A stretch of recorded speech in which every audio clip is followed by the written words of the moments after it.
વિદ્યાર્થી મિત્રો, તમે પેન્ટેડ એપ્લિકેશન ડાઉનલોડ કરી લ્યો. અહીંયા તમને હોમ પેજ ઉપર જ વિકાસના દરેક વિષયનું તમને સોલ્યુશન્સ મળી જશે. લિંક નીચે ડિસ્ક્રિપ્શનમાં આપેલી છે. અને તમારા માટે ખાસ અમે લોન્ચ કરી રહ્યા છીએ રેપિડ રિવિઝન બેચ, જેની અંદર ગણિત, વિજ્ઞાન, સમાજ, ઇંગ્લિશ આખું રિવાઇઝ કરાવશું કે જેથી એક મહિનામાં તમને સરસ મજાનું રિઝલ્ટ ફાઇનલ એક્ઝામમાં લઈ આવો. અને સાથે માર્ચ મહિનામાં આપણે લોન્ચ કરવાનું છીએ પેપર સોલ્યુશન બેચ. તો હમણાં જ એપ્લિકેશન ડાઉનલોડ કરો. લિંક નીચે ડિસ્ક્રિપ્શનમાં છે. ચેનલ સબસ્ક્રાઇબ કરો.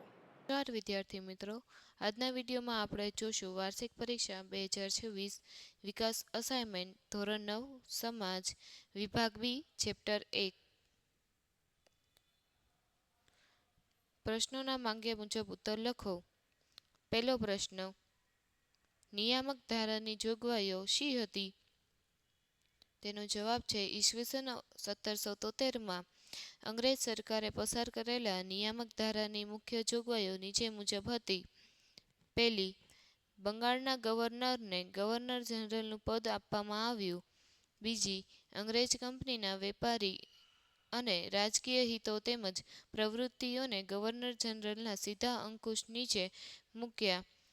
ત્રીજી, મુંબઈ અને ચેન્નઈના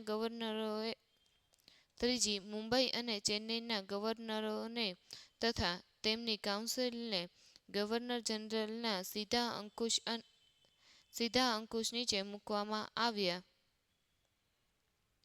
બીજો પ્રશ્ન, નીચેના શબ્દોની સંકલ્પના સ્પષ્ટ કરો. પહેલી, કિલ્લેબંધી.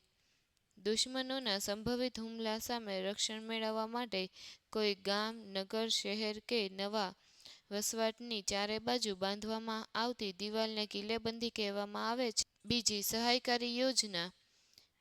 ભારતમાં અંગ્રેજ કંપનીને સર્વોપરી બનાવવા અને અંગ્રેજ કંપનીની પ્રતિષ્ઠા પુનઃસ્થાપિત કરવા ગવર્નર જનરલ વેસ્લીને અમલમાં મૂકેલી યોજનાને ઇતિહાસમાં સહાયકારી યોજના તરીકે ઓળખવામાં આવે છે.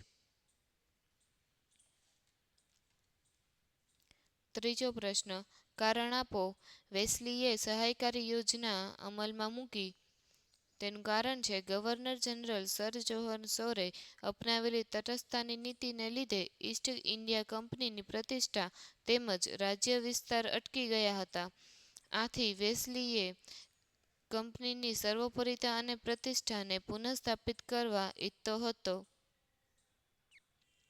ચોથો પ્રશ્ન, યુરોપિયન પ્રજાને પૂર્વના દેશોમાંથી મળતી ચીજવસ્તુઓ સાથે.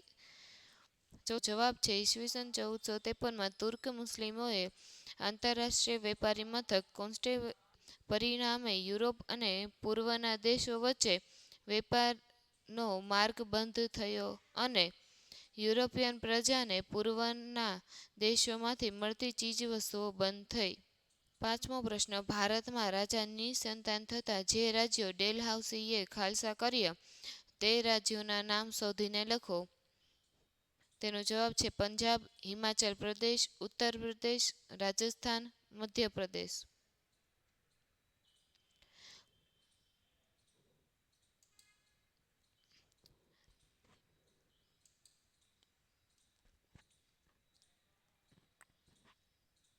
આભાર.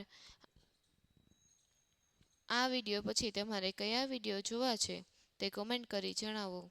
વિદ્યાર્થી મિત્રો, તમે પેન્ટેડ એપ્લિકેશન ડાઉનલોડ કરી લ્યો. અહીંયા તમને હોમ પેજ ઉપર જ વિકાસના દરેક વિષયનું તમને સોલ્યુશન્સ મળી જશે. લિંક નીચે ડિસ્ક્રિપ્શનમાં આપેલી છે. અને તમારા માટે ખાસ અમે લોન્ચ કરી રહ્યા છીએ રેપિડ રિવિઝન બેચ, જેની અંદર ગણિત, વિજ્ઞાન, સમાજ, ઇંગ્લિશ આખું રિવાઇઝ કરાવશું કે જેથી એક મહિનામાં તમને સરસ મજાનું રિઝલ્ટ ફાઇનલ એક્ઝામમાં લઈ આવો. અને સાથે માર્ચ મહિનામાં આપણે લોન્ચ કરવાનું છીએ પેપર સોલ્યુશન બેચ. તો હમણાં જ એપ્લિકેશન ડાઉનલોડ કરો. લિંક નીચે ડિસ્ક્રિપ્શનમાં છે. ચેનલ સબસ્ક્રાઇબ કરો.